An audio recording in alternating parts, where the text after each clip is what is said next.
Olá, seja bem-vindo à Escola Bíblica Alameda e nessa semana nós vamos dar continuidade às parábolas ditas por Jesus.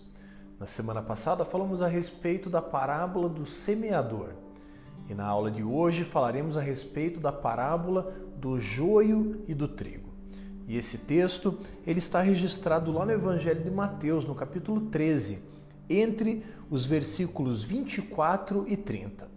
Eu quero iniciar lendo então esse texto e após a leitura desse texto nós passaremos então a mergulhar de uma maneira um pouco mais profunda naquilo que Jesus estava ensinando aos seus discípulos. E é interessante perceber que, assim como a parábola do semeador, essa parábola também ela tem uma explicação contida no próprio Evangelho. Mateus capítulo 13, entre os versículos 36 e 43. E nós vamos, a partir da leitura então dessa parábola, falar também a respeito da explicação.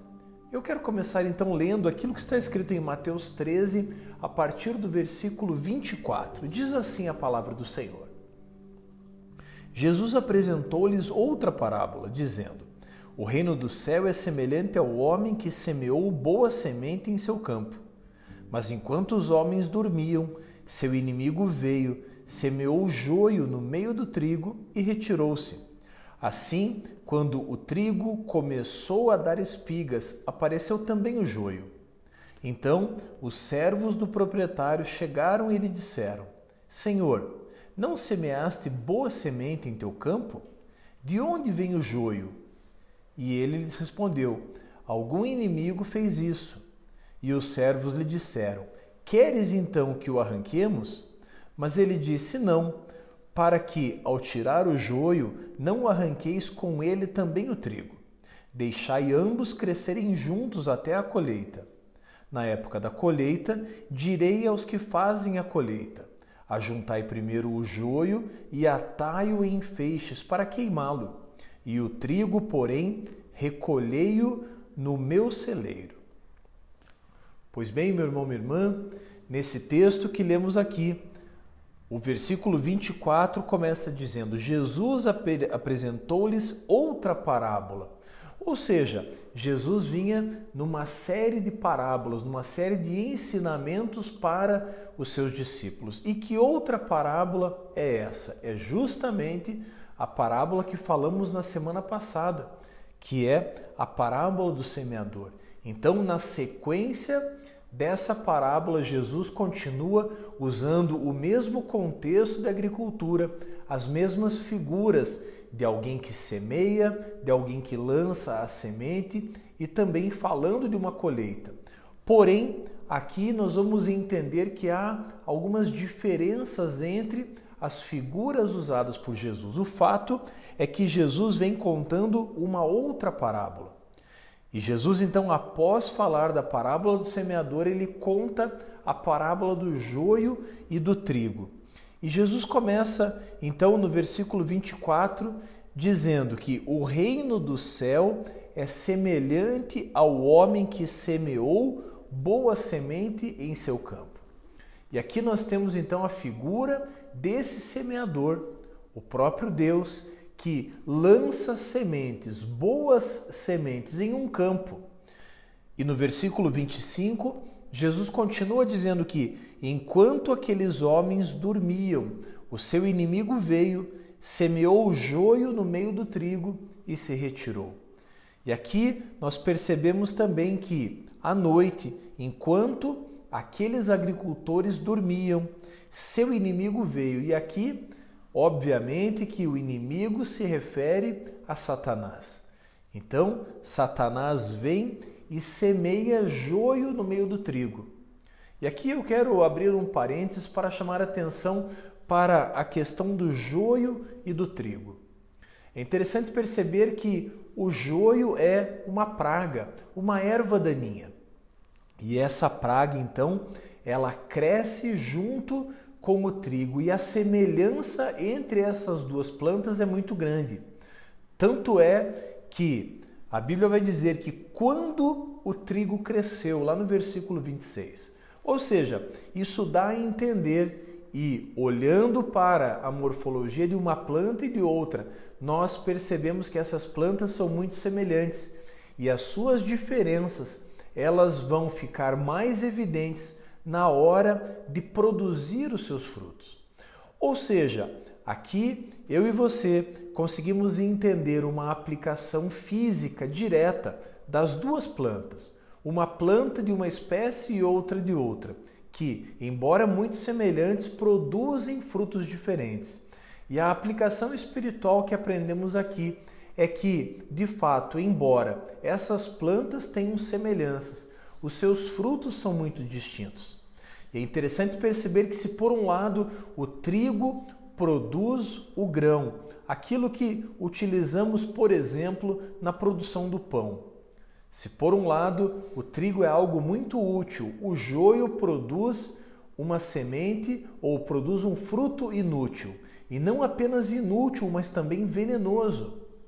E é interessante perceber que a Bíblia é muito clara.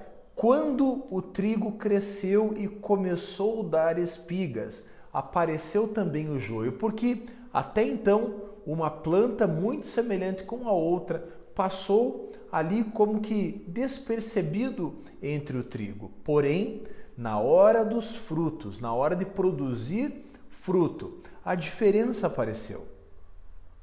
No versículo 27, o texto continua dizendo: então os servos do proprietário chegaram até ele e lhe disseram: Senhor, o Senhor não semeou apenas sementes boas? Não semeaste boa semente em teu campo? De onde vem o joio? E aqui, obviamente, aquelas pessoas que estavam trabalhando naquela obra, elas se questionam de que maneira essa semente de joio apareceu. Eles haviam preparado a terra, eles haviam aguardado o tempo certo da semeadura, eles haviam semeado com zelo aquela boa semente. Porém, quando essa semente cresceu e estava prestes a dar espigas, eles notaram ali a presença do joio. E a sequência do texto vai dizer: e ele lhes respondeu: algum inimigo fez isso. E como falamos aqui, o inimigo é Satanás. E os servos lhe disseram: queres então que o arranquemos?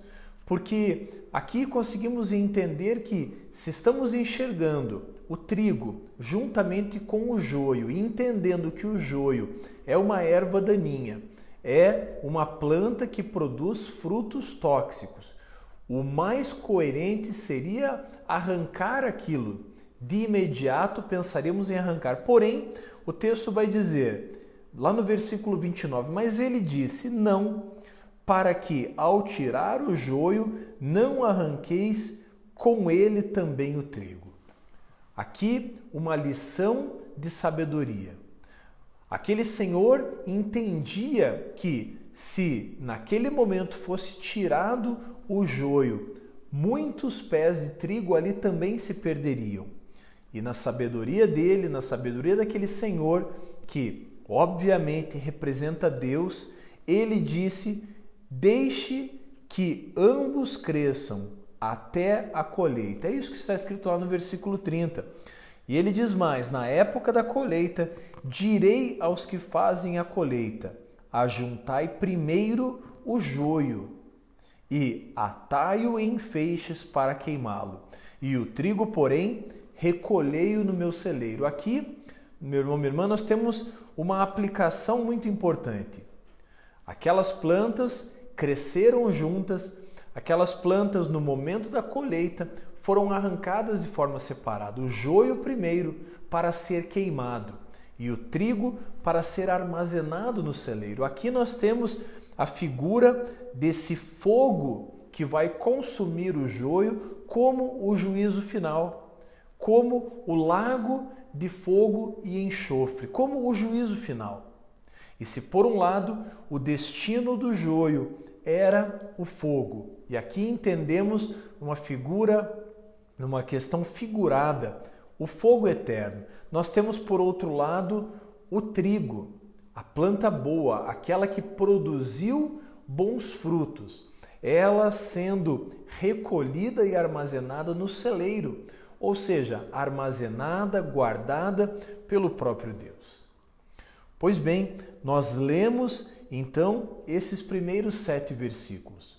E até aqui, algumas figuras são muito claras, porém outras geram uma série de dúvidas, de questionamentos, de interrogações. Porém, como falamos anteriormente, a partir do versículo 36, o próprio Jesus, atendendo um pedido daqueles que o ouviam, explicou então o significado da parábola. Eu quero ler com você aquilo que está escrito a partir do versículo 36 até o 43. E nós vamos ler aqui versículo a versículo para que se torne mais fácil então a nossa compreensão a respeito desse texto. Eu quero então ler aquilo que está escrito em Mateus 13, 36. Diz assim a palavra do Senhor: Então, deixando as multidões, Jesus entrou em casa. E aproximaram-se dele os seus discípulos, dizendo: Explica-nos a parábola do joio do campo.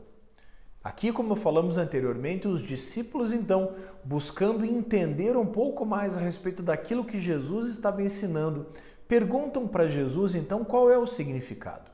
E Jesus, a partir do versículo 27, 37, vai continuar dizendo: E ele, respondendo, disse: O que semeia a boa semente é o Filho do Homem. Como entendemos aqui, então, o semeador é o próprio Jesus. 38. O campo é o mundo, e a boa semente são os filhos do reino. O joio são os filhos do maligno. Nesse contexto, nós conseguimos entender algumas diferenças entre a parábola que falamos na semana passada, a parábola do semeador. Aqui Jesus vai dizer que o campo é o mundo.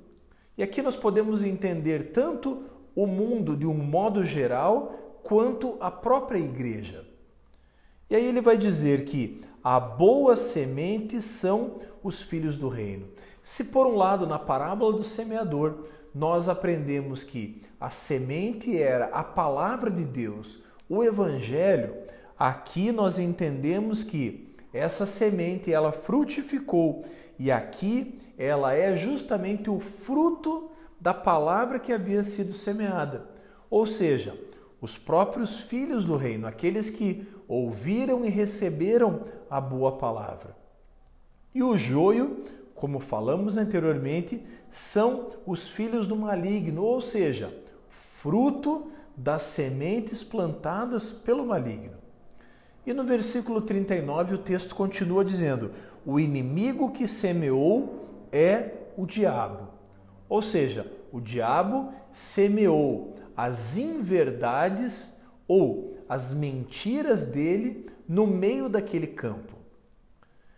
A colheita é o fim do mundo e os que fazem a colheita são os anjos. Como falamos aqui, Jesus então vem falando a respeito das características do reino de Deus. Ele fala a respeito do evangelho que é semeado, do fruto que ele produz. E ele vai dizer que, embora esses frutos cresçam lado a lado, haverá um dia em que uma grande separação acontecerá. E aqui, quando Jesus fala a respeito da colheita, o próprio texto é muito claro e vai dizer que a colheita é o fim do mundo. E aqui eu quero abrir um parênteses para que a gente possa olhar para o nosso contexto de igreja, não apenas a igreja local, mas a igreja como um todo, aqueles que professam a fé em Cristo. Nós olhamos muitas vezes para a igreja e olhamos para a igreja de uma forma uniforme, como um ajuntamento de pessoas, como de fato ela é. Porém, no meio da igreja pode haver tanto o trigo quanto o joio. E o que essa parábola vem nos ensinando é que apenas o fruto produzido pela minha e pela tua vida poderá de fato apontar e dizer quem é o trigo e quem é o joio. Porém, a parte de tudo isso, haverá um dia em que, assim como diz o apóstolo Paulo, nós estaremos diante de Deus, para diante dele prestar contas a respeito da maneira como temos vivido. E a melhor forma de prestarmos conta é apresentando o fruto que produzimos a partir da semente que recebemos. E aqui o texto vai dizer que a colheita é o fim do mundo, ou seja, a colheita é ou se refere ao tempo em que eu e você estaremos então diante de Deus, prestando contas a Ele, dizendo que fruto nós produzimos na nossa vida. E a Bíblia continua dizendo no versículo 40, assim como o joio é colhido e queimado no fogo, assim será no fim do mundo. Ou seja, se referindo aos filhos de Satanás, se referindo àqueles que, embora pudessem até ter frequentado uma igreja, mas o Evangelho nunca entrou no coração dessas pessoas. O Evangelho nunca produziu mudança dentro dela e elas nunca produziram bons frutos. Aqui nós precisamos ser muito claros. O Evangelho é uma palavra de confronto. O Evangelho, quando entra no meu e no teu coração, ele precisa produzir mudanças. Ele precisa gerar arrependimento, confissão de pecado, abandono da prática do pecado, para que, a partir desse posicionamento, eu e você possamos produzir bons frutos. O Evangelho, ele só vai produzir bons frutos a partir do momento em que houver esse confronto dentro de nós e a partir desse confronto, então, há uma mudança de vida. Porque se não for assim, seremos como o joio. E a palavra é muito clara quando diz que o joio é colhido e queimado no fogo. Assim será no fim do mundo. Por isso, meu irmão, minha irmã, a seriedade dessa palavra é muito grande. Jesus, quando fala a respeito do tempo do fim, ele traz uma palavra de alerta, uma palavra de vigilância, uma palavra de reflexão. Eu e você, ao ler esse texto, somos convidados a olhar para a nossa vida e buscar que fruto nós temos produzido. Como falamos anteriormente, precisamos produzir bons frutos e frutos para a glória de Deus. Porém, antes de produzirmos bons frutos, o Evangelho precisa causar essa transformação dentro de nós. No versículo 41, Jesus continua dizendo: o Filho do Homem enviará os seus anjos e eles ajuntarão do seu reino tudo que serve de tropeço e os que praticam o mal. Jesus aqui, mais uma vez, dá ênfase ao juízo final, a obra em que, como diz o texto, os anjos de Deus farão, que é separar o joio do trigo. Eu me lembro aqui daquilo que está escrito no Evangelho de Mateus, no sermão profético de Jesus a partir do capítulo 24, quando Jesus fala a respeito de duas pessoas no campo. Uma ficará e a outra será arrebatada. A ideia é a mesma. A ideia é de um juízo final, de uma prestação de contas, de um momento em que não nos restará desculpa alguma diante de Jesus, a não ser apresentar diante dele os nossos frutos. E o resultado daqueles que praticam o mal, como diz o versículo 42, e os lançarão na fornalha de fogo, ali haverá choro e ranger de dentes.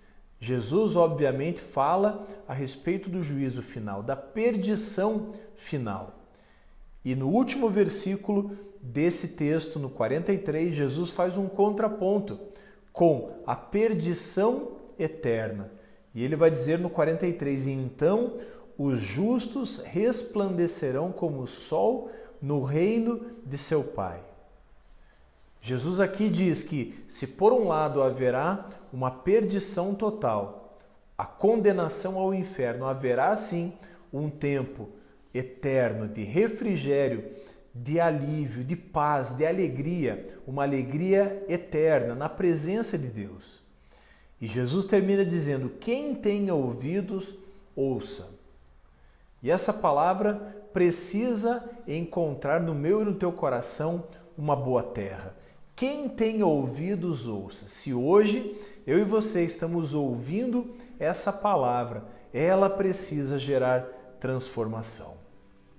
Pois bem, nós falamos aqui então a respeito da parábola do joio e do trigo. Uma parábola que usa a figura da agricultura, algo muito comum naquele tempo, algo muito familiar para aquelas pessoas que ouviam. E como sempre, Jesus sendo muito claro, muito direto, muito dinâmico, trazendo a realidade para o coração daqueles homens e daquelas mulheres. Jesus então traz essa verdade, apontando para o tempo do fim, mas também apontando e trazendo a necessidade de uma reflexão, porque ainda não chegou o tempo do fim. E se ainda não chegou o tempo do fim, significa que há tempo para mudarmos, há tempo para produzirmos bons frutos para a glória e para o louvor do nome do Senhor. Na semana que vem, nós continuaremos falando a respeito das parábolas contadas por Jesus. E lá no Evangelho de Lucas, no capítulo 13, entre os versículos 18 e 21, nós falaremos a respeito das parábolas do grão de mostarda e do fermento. Eu desejo a você uma semana abençoada, que essa palavra possa produzir bons frutos no teu coração. E eu te vejo, se Deus assim permitir, na nossa próxima aula da Escola Bíblica Alameda. E se você gostou desse vídeo, se ele foi útil, deixe o seu comentário, deixe o seu like, inscreva-se no nosso canal e não esqueça de ativar o sininho para receber as nossas atualizações. Deus te abençoe.